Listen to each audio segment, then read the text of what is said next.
Boa noite, pessoal.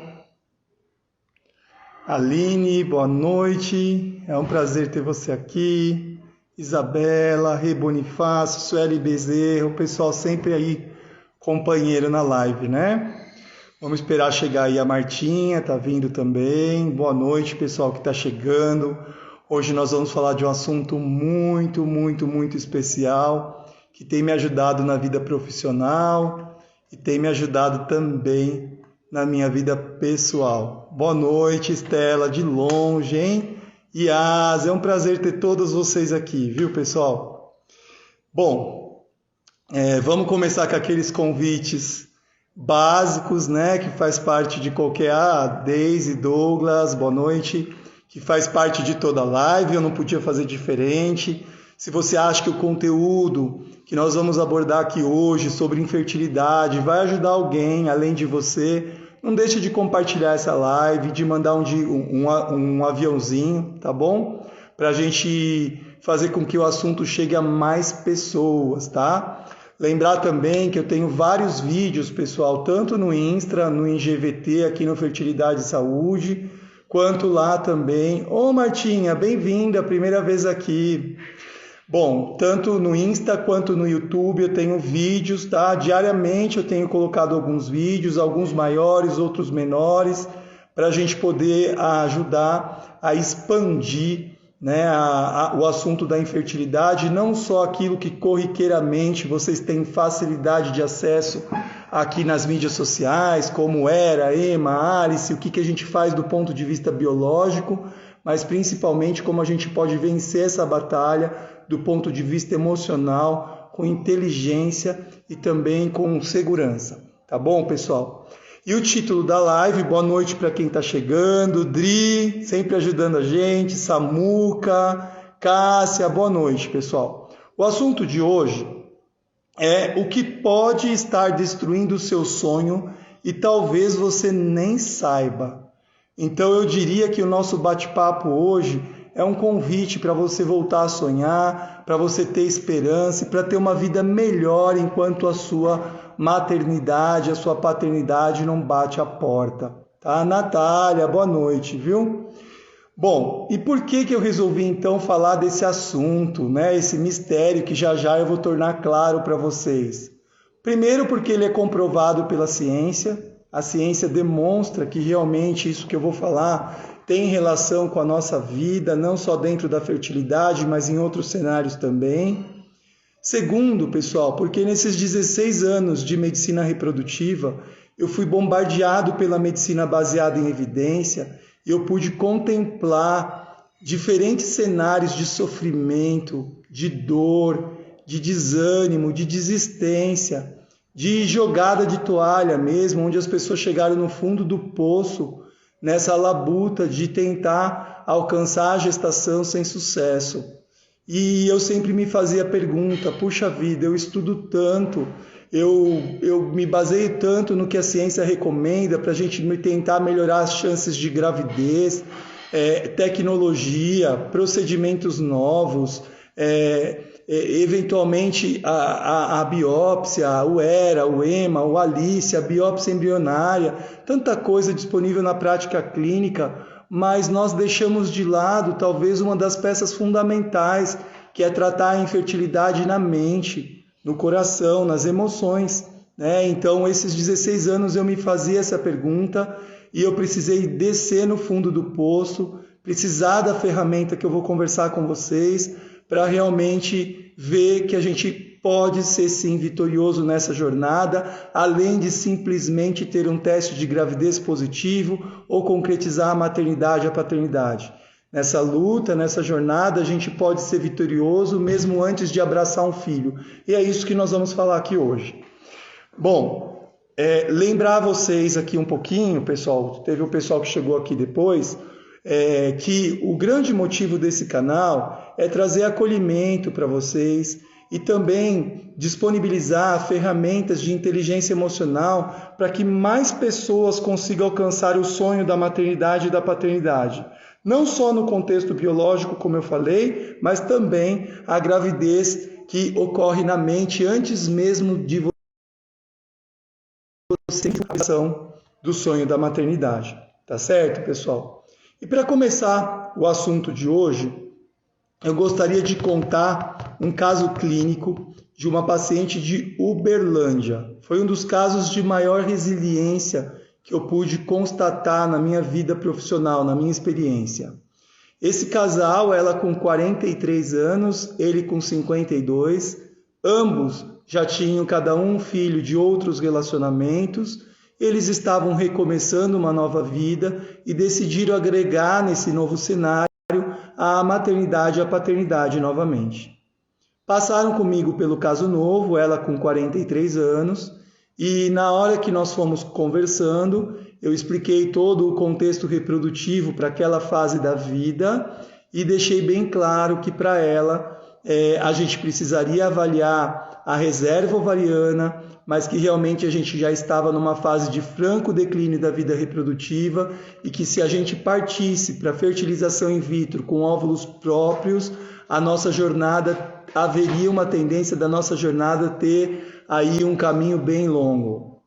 Expliquei para ela as outras alternativas, que seria o tratamento com óvulo de doadora, mas essa paciente ela tinha uma personalidade muito firme, muito forte, ela era muito decidida, muito realista também, e ela... Tá travando? Vamos lá, vamos arrumar aqui. Ela muito realista também, e ela virou para mim com essas palavras que eu vou falar para vocês. Doutor Anderson, preste bem atenção. Enquanto você vê folículos neste ovário, eu quero tentar com os meus próprios óvulos. Confesso para vocês que eu não imaginei que ela iria tão longe, pessoal. Foram 8 estimulações ovarianas. Nessas 8 estimulações ovarianas, nós conseguimos apenas um embrião. Ela não engravidou e todas as vezes que ela vinha, eu comentava que se ela não gostaria de partir para o plano B, para uma outra alternativa mais efetiva, que realmente ofertasse um encurtamento dessa jornada, e ela era extremamente resistente. E ao mesmo tempo ansiosa, quando chegou na 8ª vez, ela virou para mim e perguntou quantos folículos ela tinha, e eu falei, você tem 3. Ela falou, então eu vou seguir adiante com os meus próprios óvulos. Só que aí ela abriu pela primeira vez o coração para uma segunda opção, que era a ovorecepção. E ali naquela semana nós conseguimos a doadora e ela mudou o tipo de tratamento que ela estava fazendo. E aí então na primeira transferência ela emplacou o positivo, pessoal. Mas deste caso, o que me chamava atenção era o marido. O marido era uma pessoa extremamente calma, extremamente equilibrada. Boa noite, Igor, Rosinha, é um prazer ter vocês aqui, viu? Calma, equilibrado, também decidido, e ela muito ansiosa, espalhafatosa, e todas as vezes ele olhava dentro do consultório, ele falava isso, olhando para ela e falava, olha, fulana, você fique tranquila, que sem bebê você não vai ficar. Fica tranquila, Camila, boa noite. Sem bebê você não vai ficar. Acredita que o seu bebê vai chegar. E dentro dele ele não opinava sobre o tipo de tratamento que deveria fazer.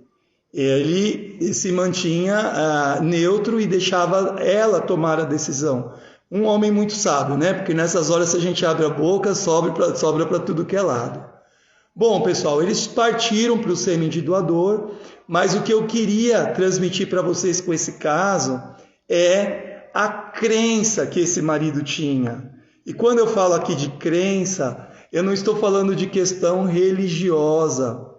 Eu estou falando de convicções que servem de matriz para a gente formar os nossos pensamentos, formar o nosso caráter. Na verdade, eu falo de crenças no sentido de memórias que a gente adquire ao longo da vida, principalmente na infância. Memórias que vão trazer significados para a gente e que esses significados vão ser convertidos em sentimentos. Então eu pergunto para vocês que estão aí, imaginem na vivência de vocês lá na infância, algo que vocês tenham vivenciado e que até o dia de hoje marcou. Esse algo ele pode ser coisa boa, mas também pode ser coisa ruim. Então, por exemplo, se uma pessoa na infância ela foi bombardeada por afeto, por carinho, por atenção, ela se sentiu importante para os pais, se sentiu importante por onde ela passava, esta criança ela construiu memórias positivas. E essas memórias positivas geraram um significado bom para a vida dela, que automaticamente se transformaram em sentimentos prazerosos, em sentimentos de segurança, que vão formar todo o alicerce das convicções que ela vai ter ao longo da vida adulta. E na maioria das vezes, pessoal, quando nós temos um trauma na nossa infância, e esse trauma ele trouxe um contexto negativo, um contexto de rejeição, de baixa autoestima, um contexto onde a gente não se sentiu amado, onde a gente se sentiu desprezado, é muito comum a gente formular crenças que vão trazer para o nosso cotidiano na vida adulta pensamentos que vão nos fazer ficar a menos, vão nos fazer nos tornar pessoas mais pessimistas, pessoas que não vão acreditar realmente que elas são capazes de fazer e acontecer. Então hoje, pessoal, a ciência comprova para a gente que as crenças, elas são na verdade sinapses neurais que se formam a partir de experiências, e essas experiências vão gerar memórias que vão trazer significados formando os nossos sentimentos. Então eu tive um outro caso, esse me chamou muita atenção, uma paciente de 36 anos que tinha uma reserva ovariana limítrofe. Ela, a todo momento, ela precisava negar aquele tratamento, ela não podia acreditar que aquele tratamento realmente ia dar certo. E ela passou a jornada inteirinha da fertilização in vitro falando que ela não ia engravidar, que ela não era capaz de ser mãe, que o tratamento dela ia dar errado, que ela deveria ter investigado mais coisas. Então ela trouxe do que ela construiu de experiência ao longo da vida dela, na infância dela, ela trouxe para o cotidiano presente daquele tratamento a impossibilidade de ser mãe. E conversando com esta paciente, no histórico da vida dela, ela contava para a gente que ela tinha sido rejeitada pela mãe. E com isso ela trouxe crenças que impossibilitavam muitas vezes dela alcançar a maternidade na vida ali cotidiana dela, tá?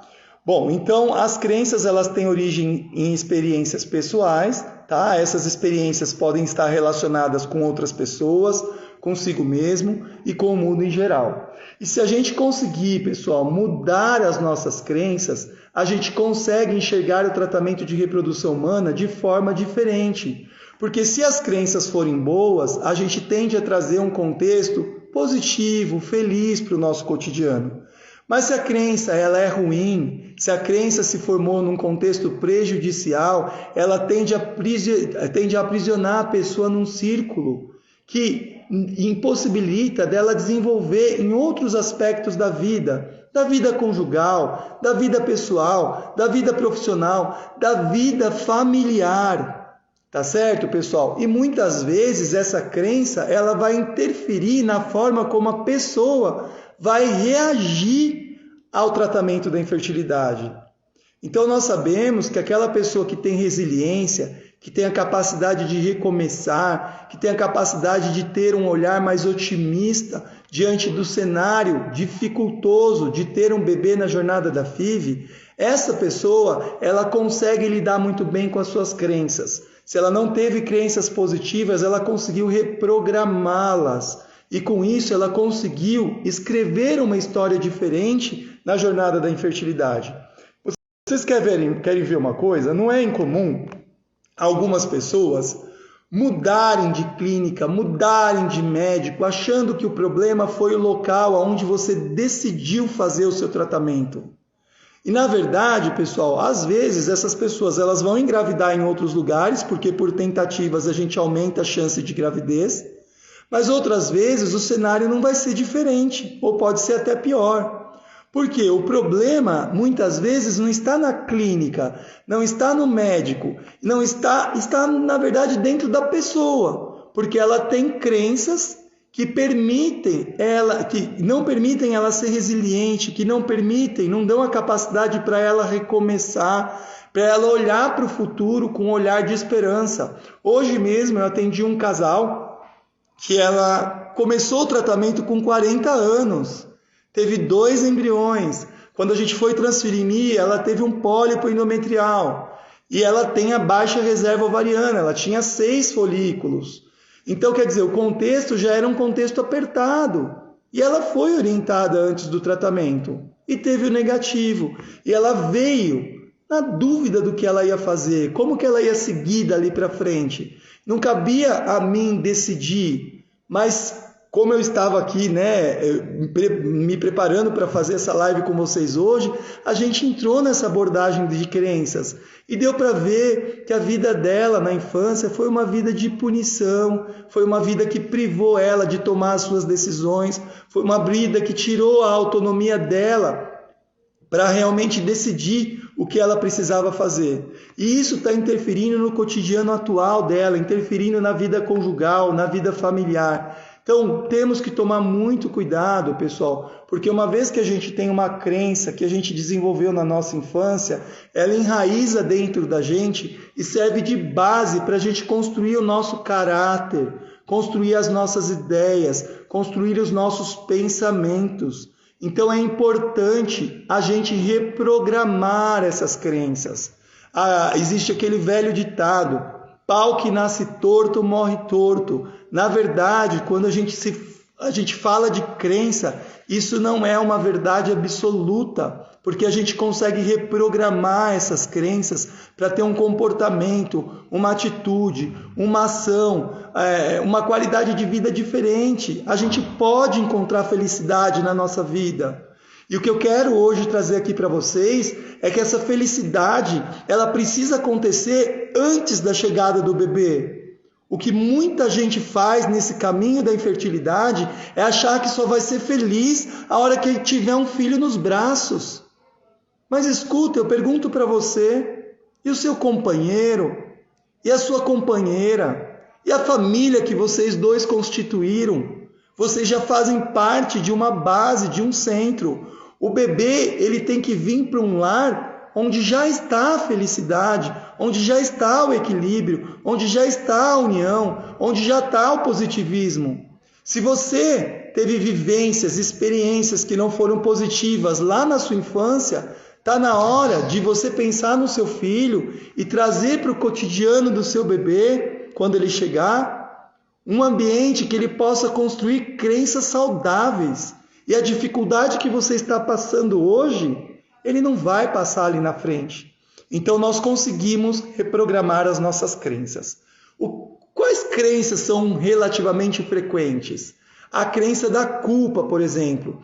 Muitos casais, muitas mulheres, hoje mesmo eu atendi um casal que eles tiveram negativo e ela estava se sentindo culpada porque ela não mudou o cotidiano dela depois da transferência. Ela manteve atividade física, ela continuou fazendo as atividades dela e ela associou o negativo com a falta do repouso. E ela veio cheia de culpa, cheia de julgamentos, cheia de apontamentos.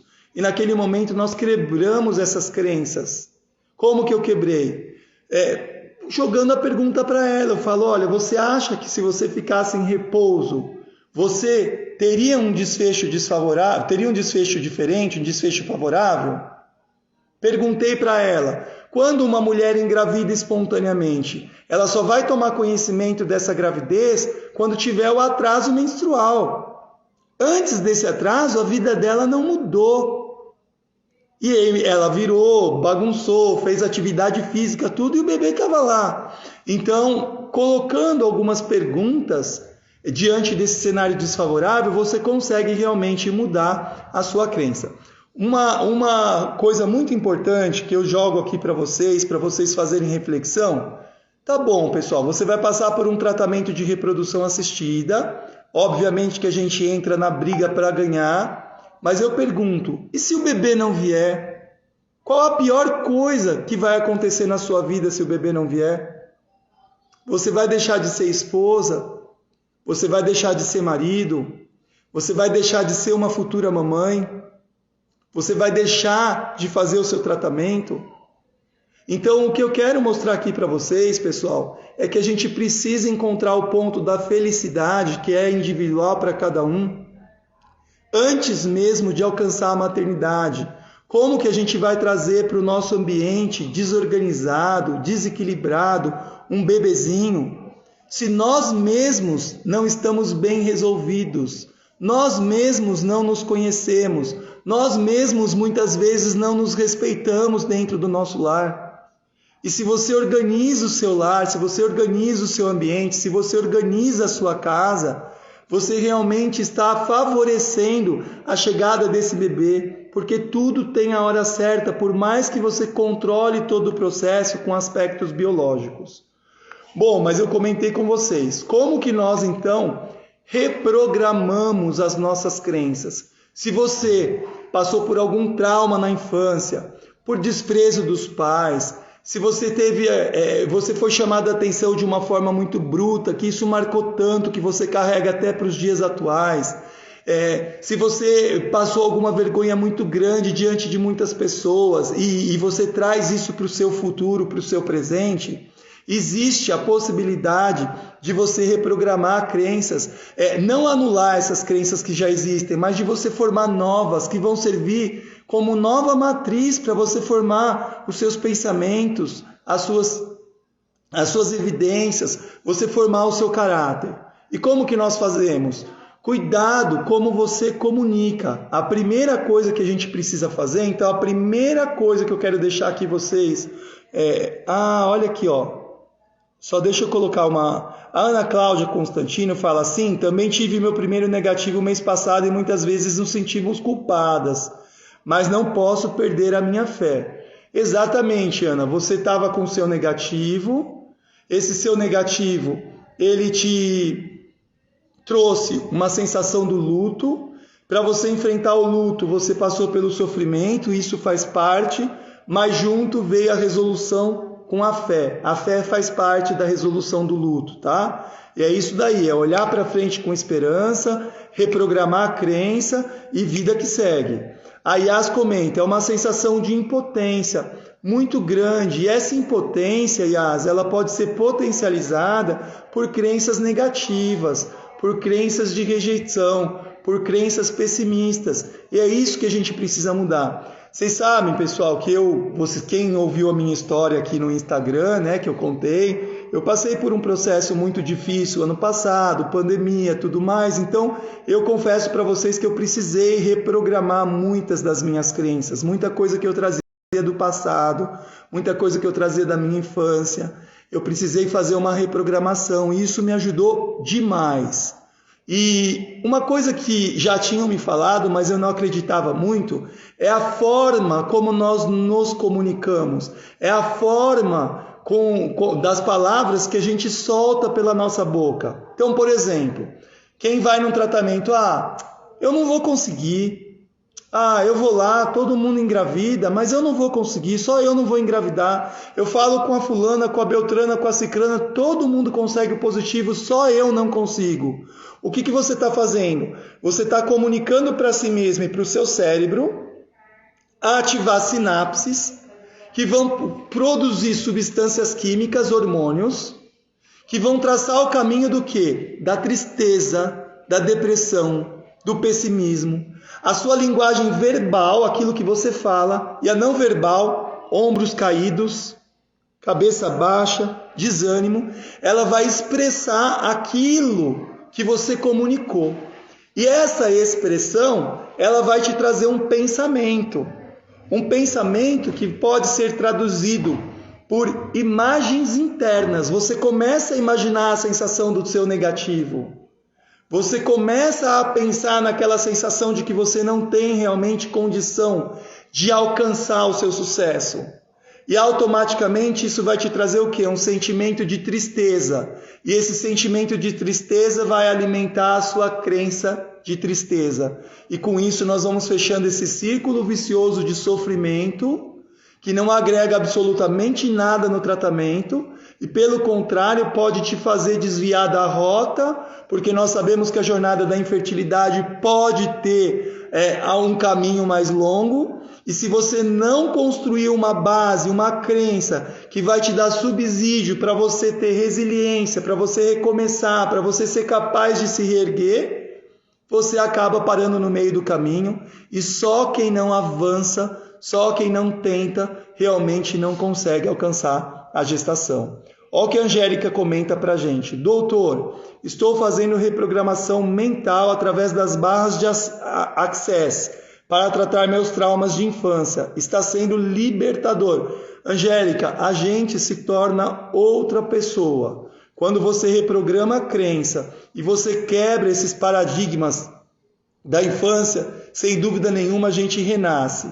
Ela comenta que ela e o esposo estão muito felizes com obrigado com o atendimento do doutor e otimista com o Senhor nos passou depois do luto. Obrigado, Ana. A gente perdeu uma batalha, mas a guerra continua. Ateliê dos Sonhos. Doutor Ana, isso é uma bênção em nossas vidas. Conseguem que enxergamos que a jornada é longa, mas não é possível. Obrigado. Eu sempre falo, pessoal, que nós não estamos no controle, mas nós podemos estar no comando dessa jornada. Imaginem, para ficar fácil da gente entender isso. Imaginem que a jornada de vocês na fertilidade é entrar dentro de um barco. Então você é um barco, é um navio, não muito grande, é um navio pequeno, porque nós estamos falando de um casal, e você vai entrar nesse barco e vai avançar para as águas. Você vai para o marzão aí. E aí eu pergunto para vocês, todo barco tem um comandante, tem um piloto, que a gente não fala assim, mas é o comandante ali que vai pegar o leme do barco. Então cabe a ele direcionar a rota. É claro que o comandante não consegue controlar as ondas, ele não consegue controlar a tempestade, ele não consegue controlar a ventania, mas ele consegue ajustar a rota, ele consegue içar as velas, muitas vezes ele vai precisar pegar o remo. Então, para você que está assistindo a gente agora e que não começou a jornada da infertilidade, o que eu recomendo primeiro? Antes de entrar em alto mar, conheça a rota, não caia de paraquedas, de supetão nessa jornada. Não é incomum a gente pegar pessoas no consultório, no caso clínico, completamente cruas de informação.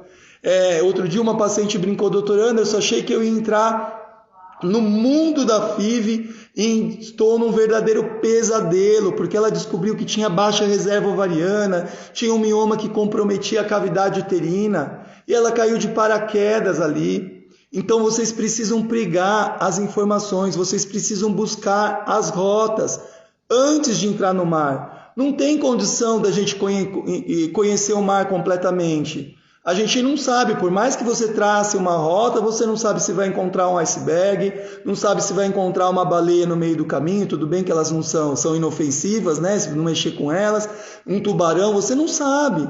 Mas você precisa ter um mínimo de conhecimento dessa rota e não deixar o seu barco à deriva. Você precisa entrar e participar desse tratamento.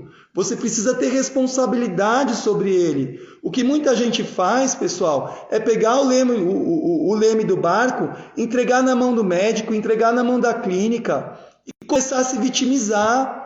Começar a falar, não, só eu não consigo, só acontece comigo. É onde entram essas crenças negativas, essas crenças de culpa, essas crenças de pessimismo e fecha esse círculo vicioso na vida da pessoa e não deixa ela avançar. Agora, se a gente estabeleceu a rota, se a gente está ciente, com informação de que existem limitações naturais para engravidar, se eu estou confiante de que existem copilotos nesse navio, o médico, a clínica, que eu confio, que eu entreguei a minha receita, a minha semente preciosa, pessoal, se a gente tem tudo isso, aí é hora de pegar e encarar firme essa ventania, encarar firme esse riacho, esse rio aí, esse mar, para poder alcançar a maternidade com mais tranquilidade. Mas não deixem para comemorar só quando chegarem no ponto de destino, que é o nascimento do bebê. Vocês precisam comemorar a jornada, apreciar a paisagem, pessoal. Comemorem cada pequena vitória. Tudo bem que a nossa grande vitória é o nascimento do bebê, Puxa, mas meu cenário aqui é apertado, eu consegui passar pela fase da estimulação. Olhe para aquele momento e comemore. Eu atendi um casal, eles engravidaram na 3ª ou 4ª transferência. Ela tinha engravidado outras, mas perdeu. Foi muito interessante. Antes de contar, deixa eu só ver que o pessoal aqui falou. A Ana... Não, já foi. Foi muito interessante. Ela era toda comunicativa, espalhafatosa, eu gosto de conversar também, então a gente teve uma empatia, uma sincronia muito legal, muito... E o marido era japonês, mais sério, mais reservadão, né? Mas também se envolvia ali por conta da esposa ser bem comunicativa. E aí no primeiro tratamento, o que aconteceu, pessoal? Nós tivemos o positivo. No telefone, eu fiz a maior festa com ela. Puxa, parabéns, ela foi receptora de óvulos. Puxa, parabéns, que alegria, aquela bagunça. Puxa, passou uns dias, ela perdeu. Nisso, nós marcamos a consulta do negativo, né, dessa perda. O marido me deu uma bronca. Falou, olha, doutor Anderson, o senhor é muito animadinho. O senhor está muito animadinho. Por favor, não se anime tanto assim, porque depois... quem sofre na minha casa sou eu. Falei, não, tudo bem, eu vou respeitar, mas é que a gente tem que comemorar cada etapa. Ele falou, não pode comemorar. Falei, olha, se a gente não poder comemorar, quando que você comemora? Ele falou, olha, nunca a gente pode comemorar, porque a vida é um risco. Ô, Tiago, obrigado pela presença. A vida é um risco, então a gente não pode comemorar. Eu falei, nossa, mas você não pode tirar esse direito da sua esposa de comemorar cada etapa que ela está vivenciando. Aí na 2ª transferência ela engravidou novamente. E aí nós fizemos o quê? Comemoramos bem mais contidos. A 3ª e a 4ª transferência, na verdade, ela teve negativos. E aí na 5ª ela engravidou de gêmeos e até o japonês teve que comemorar. Até ele realmente saiu das estribeiras, os nenéns já nasceram, estão saudáveis, eles estão felizes, alcançando esse grande sucesso. Então, pessoal, a gente tem que aproveitar a jornada, tem que contemplar o belo da jornada. Você não está indo para um abate, você não está indo tratar uma doença que está comprometendo a sua vida. Como estamos no Outubro Rosa, como dependendo das doenças que a gente observa. Você está indo lá para conquistar um sonho, você está indo lá para pegar parte de você, você está indo lá para escrever um capítulo novo da sua história. Então você precisa entrar com leveza, você precisa entrar com bom humor, você precisa entrar com otimismo, você precisa entrar com confiança. Por isso, reprograme as suas crenças. Como que eu reprogramo uma crença? Mudando a forma que eu comunico. Puxa, eu não engravidei hoje, mas o meu momento vai chegar.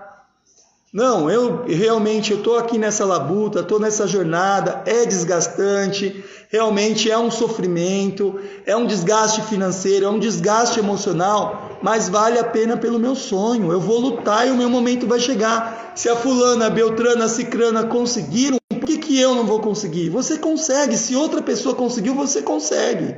Então, a partir do momento que você comunica coisa boa, acaba gerando pensamentos bons. E o pensamento, pessoal, ele é determinado pela imagem interna. Então, nós temos pensamentos que são determinados por imagem. Então, o seu próprio pensamento, o seu imaginário, vai começar a trazer sensações, sentimentos positivos. E é isso que a gente precisa criar. Tá certo? Então, para reprogramar a crença, comunique diferente, de forma otimista, de forma positiva. Para criar pensamentos positivos, você vai gerar imagens mentais mais positivas, você vai começar a ter cenários positivos e vai criar dentro de você um sentimento que vai te trazer um bem-estar, que não vai te entregar o desfecho por si só. Eu vou estar ali com o bebê na minha mão? Não. Mas a forma como eu vou reagir a essa jornada, a forma como eu vou enfrentar todo esse cenário, sem dúvida nenhuma vai ser diferente.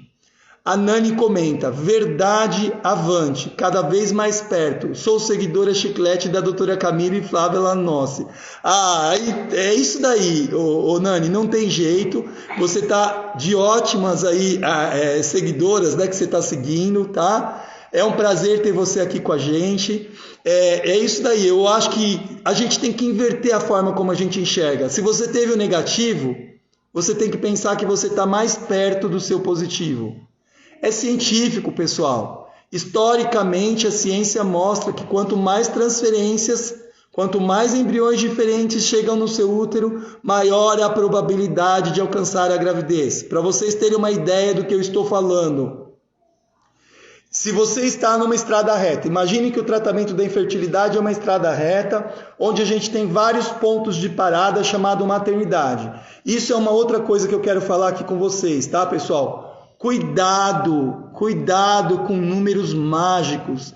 Tem gente por aí falando de sucesso de tratamento, considerando transferência. O mundo inteiro não considera transferência, considera a chance de nascer o bebê por ciclo de estimulação. É esse o parâmetro que a gente segue, tá bom, pessoal? Então vocês estão numa estrada reta e do ponto de partida saíram 100 casais.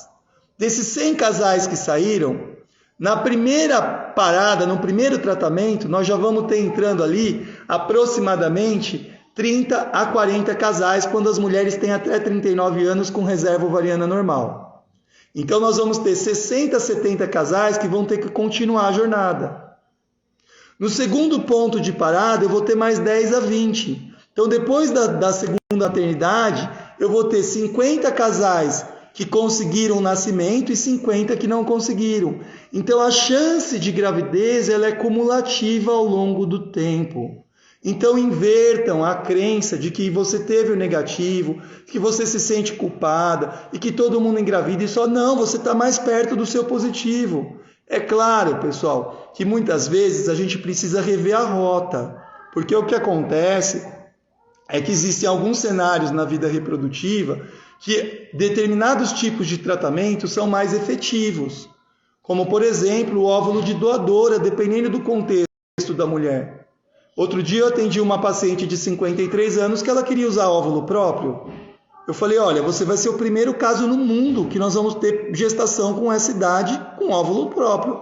O marido virou para mim, então nós vamos publicar. Ela quis estimular, nós estimulamos, tivemos um óvulo, o embrião não sobreviveu. Partiu para o óvulo de doador, emplacou na primeira, perdeu. Na segunda, ela engravidou de gêmeos e eles nasceram com 54 anos. O que acontece nesse cenário? Muitas vezes a pessoa quer insistir em algo que realmente está dentro de um contexto muito, muito, muito difícil. E para alcançar a maternidade, existem outras estratégias. Porque a gente não pode esquecer que ser mãe e ser pai é uma experiência. E a origem genética do óvulo e do espermatozoide é apenas um detalhe, porque até isso modifica quando essa criança está sendo gerada. É que, para alguns casais, a gente precisa de tempo, de reflexão, de amadurecimento para a tomada de decisão.